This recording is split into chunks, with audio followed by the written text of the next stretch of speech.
Excellency Mr. Ararat Mirzoyan, Minister for Foreign Affairs of Armenia. Thank you very much.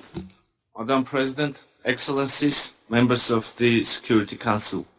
It is a great pleasure to take part in today's discussions at the UN Security Council, and I thank my dear colleague, External Affairs Minister of India, for the invitation.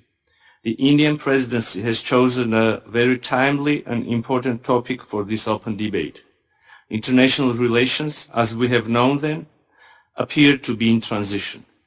Global security crisis that we are all living in heavily affects the functioning of the system of multilateralism. Of course, there can be an opinion to the contrary that malfunctioning of the multilateral system resulted in the situation we are facing today. It is like the story of the chicken and the egg.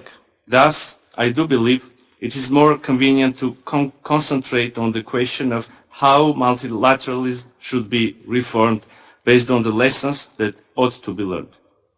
If I would try to define multilateralism in very simplistic terms, I would call it the ability to reach and follow the commitments based on compromise and agreement, mutual agreement.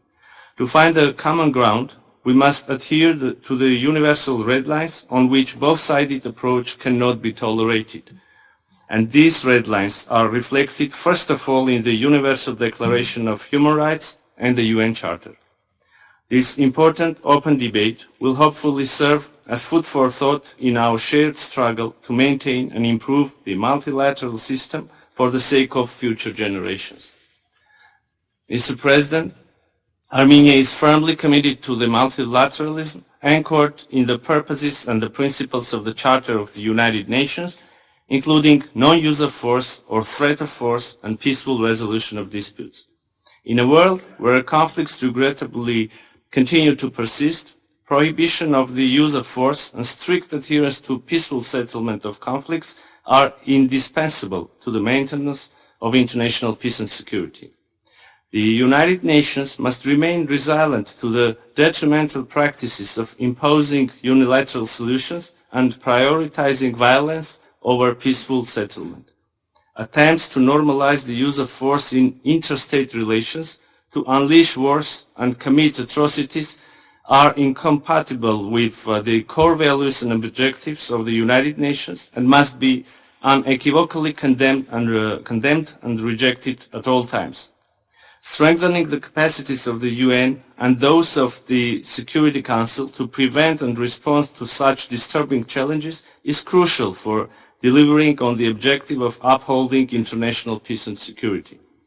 Armenia supports efforts, including efforts of India, to reform the institutions of multilateralism and to make the Security Council more inclusive and effective in responding to the current and emerging challenges and threats to the international peace and security. Armenia, dear colleagues, Armenia has witnessed firsthand the effects of the decline of multilateralism. The international community proved unable to prevent the unjustified use of force of Azerbaijan against the people of Nagorno-Karabakh, which resulted in thousands of dead, wounded, and a new wave of displacement. The issue of rights and security of the people of Nagorno-Karabakh is still to be addressed. The people of Nagorno-Karabakh should be able to live in dignity and peace in their own homeland. The decline of multilateralism has manifested also in the inability of the security-mandated OSCE Minsk Group co-chairmanship to fulfill its duties.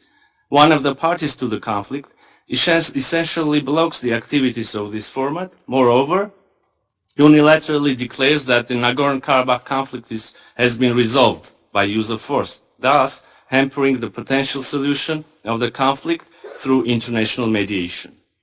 In the face of limited interest of the international community, the security challenges in our region only grew.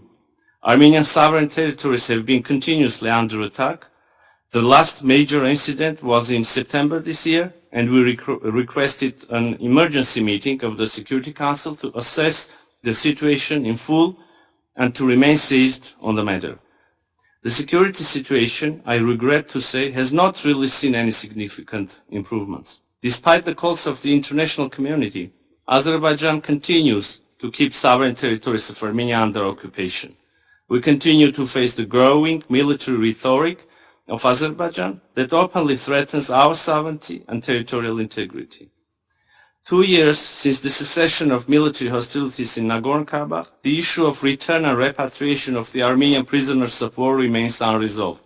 The Azerbaijani side continues its manipulations in order to artificially counterbalance the humanitarian issues and to turn the return of the Armenian POWs into a bargaining chip, which is totally unacceptable and should not be tolerated by the international community. Moreover, the international humanitarian bodies, including those of the United Nations, are still unable to provide much-needed aid to the people of Nagorno-Karabakh, essentially leaving them behind, in stark contrast to the global pledge of the 2030 Agenda for Sustainable Development. Ironically, not only international humanitarian organizations, but even people living in Nagorno-Karabakh are denied access. It is already the third day that Azerbaijan, grossly violating its international obligations, has blocked the movement through the Lachin corridor, the only lifeline of Nagorno-Karabakh, which is now essentially cut off from Armenia and the outside world. As we speak, the people of Nagorno-Karabakh have been deprived of their right to free movement. Mothers are separated from their children.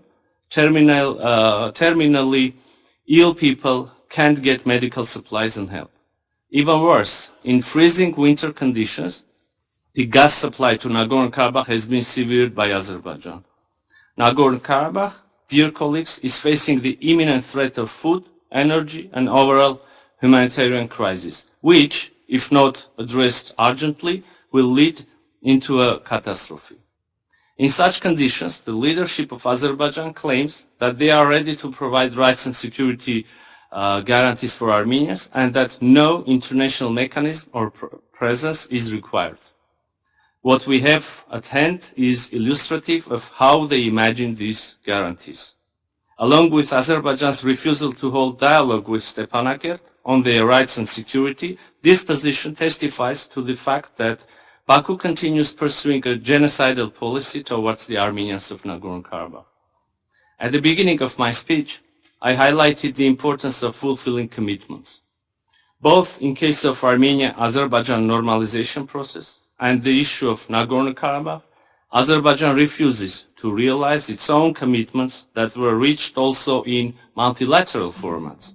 The actions, warmongering rhetoric, and maximalistic approach of the leadership of Azerbaijan puts the chance of reaching peace and stability in the South Caucasus under a serious risk.